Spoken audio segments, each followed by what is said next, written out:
Malegaon blast पर court का बड़ा फैसला, देखे कहां मना जश्न। मालेगांव ब्लास्ट केस पर आए कोर्ट के फैसले के साथ ही महाराष्ट्र से दिल्ली तक जुबानी जंग शुरू हो चुकी है। वहीं कोर्ट ने इस मामले में सभी 7 आरोपियों को बरी कर दिया है। वहीं फैसले में कोर्ट ने साफ कहा कि भगवा आतंकवाद की थ्योरी सिर्फ एक फेक नैरेटिव थी। गुड न्यूज, गणेशोत्सव के लिए चलेगी 46 और स्पेशल ट्रेनें। सेंट्रल कोकण रेलवे ने किया ऐलान। मुंबई में गणेशोत्सव के दौरान यात्रियों की सुविधा के लिए सेंट्रल और कोकण रेलवे ने बड़ा फैसला लिया है। रेलवे ने 46 और स्पेशल ट्रेनें चलाने का ऐलान किया है। ये गाड़ियां Lokmanya Tilak terminus Sawantwadi road, LTT root और दीवा-खेड़ दीवा मेमू रूट पर चलेगी। अब कुल 296 गणपति स्पेशल ट्रेनें मुंबई कोकण रूट पर चलेगी। मेरे 700 रुपए लौटाओ। मालेगांव ब्लास्ट केस में बरी समन ने एटीएस पर लगाया 150 रुपए चुराने का आरोप। समीर कुलकर्णी ने जज साहब से 3 सेकंड और मांगे थे। ये 3 सेकंड उन्होंने भारत माता की जय जैसे नारे लगाने के लिए मांगे थे। हालांकि कोर्ट ने उनको नारेबाजी के लिए समय देने से इनकार कर दिया। मुंबई के गैंगस्टर्स और अंडरवर्ल्ड के लिए एक खौफनाक नाम, एनकाउंटर स्पेशलिस्ट दया नायक। अब उन्होंने अपनी वर्दी को अलविदा कह दिया है। दया नायक गुरुवार को बतौर सहायक पुलिस आयुक्त एसीपी रिटायर हो चुके हैं। वहीं उन्होंने 1995 में पुलिस सेवा में आए नायक ने करीब 31 साल तक मुंबई पुलिस की सेवा की और इस दौरान 86 से ज्यादा गैंगस्टर्स को एनकाउंटर में ढेर किया। महाराष्ट्र की राजनीति से इस वक्त सबसे बड़ी खबर सामने आई है। मंत्रिमंडल में बड़ा फेरबदल किया गया है।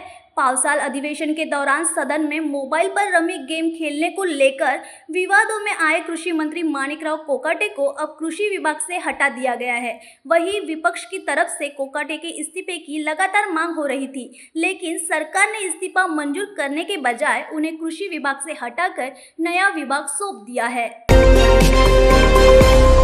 विधानसभा में रमी खेलने वाले मिनिस्टर को अब खेल मंत्री बनाया गया। वहीं फडणवीस सरकार में फेरबदल। माणिकराव कोकाटे ने आरोपों को नकारते हुए कहा कि यह सिर्फ 10-15 सेकंड के लिए था। मैं गेम नहीं खेल रहा था, बस पॉपअप बंद कर रहा था। उन्होंने कानूनी कार्रवाई की धमकी भी दी है। नांदनी गांव के श्री जिनसन मठ की प्रिय हाथिनी माधुरी को जबरन जामनगर स्थित वनतारा पार्क में भेजे जाने के विरोध में जैन समाज ने तीव्र आंदोलन छेड़ दिया है। वहीं जैन समाज के लोगों ने रिलायंस कंपनी के खिलाफ सड़कों पर उतरकर विरोध प्रदर्शन किया। कंपनी के पोस्टरों पर जूते बरसाए, वही स्पष्ट चेतावनी भी दी, जब तक माधुरी को वापस नहीं लाया जाता तब तक उनके उत्पादों का बहिष्कार जारी रहेगा। कौन है मालेगांव धमाके के 7 आरोपी, क्या क्या थे उन पर आरोप, अब हुई बरी। 29 सितंबर 2008 को महाराष्ट्र के नासिक जिले के मालेगांव की एक व्यस्त सड़क पर हुए बम धमाके में 6 लोग मारे गए थे, जबकि 100 के करीब लोग घायल हुए थे। स्पेशल कोर्ट ने आज 1000 से ज्यादा पेज पर यह आदेश सुनाया। इस साल मानसून ने समय से पहले देश में दस्तक दी और महाराष्ट्र में भी इसकी एंट्री उम्मीद से पहले हुई।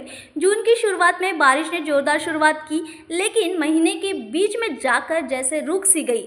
फिर जुलाई में बादलों ने रफ्तार पकड़ी, मगर महीने के आखिरी हफ्ते में राज्य के कई हिस्सों में बारिश की रफ्तार थम गई। ऐसे में लोगों के मन में सवाल उठने लगे, किधर गया मानसून। मानसून प्रारंभ हो गया है। मैं प्रदेश के सभी अधिकारियों को भी मैंने निर्देश जारी करवा रहा हूं कि हमारे हर जिले में नागरिकों को परेशानी नहीं आए। जो रपटे, छोटे पुल पुलिया जहां डूबने की संभावना रहती है, वहां भी अतिरिक्त सावधानी रखे। इसी प्रकार से जानमाल की कोई घटना न हो, हमारा सबका प्रयास रहे।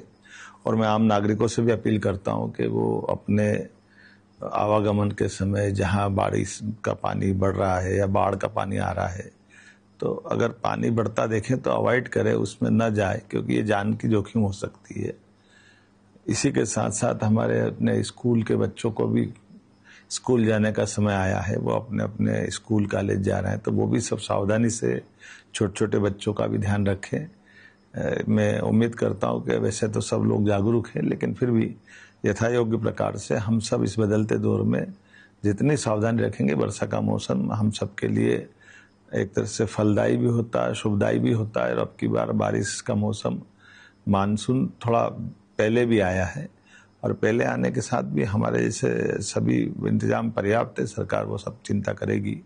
लेकिन आपसे भी अपील करता हूँ कि आप सब अपने अपने स्तर पर हमारे अपने जीवन में वर्षा की ऋतु का आनंद भी आए, लेकिन कोई घटना न हो इसका ध्यान रखें।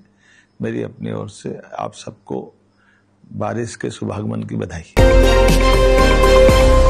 महाराष्ट्र की राजनीति इन दिनों डांस बार को लेकर गर्मा चुकी है। वहीं राज्य के गृह राज्य मंत्री योगेश कदम और उद्धव ठाकरे की शिवसेना के विधायक अनिल परब के बीच इस मुद्दे पर जबरदस्त टकराव देखने को मिल रहा है।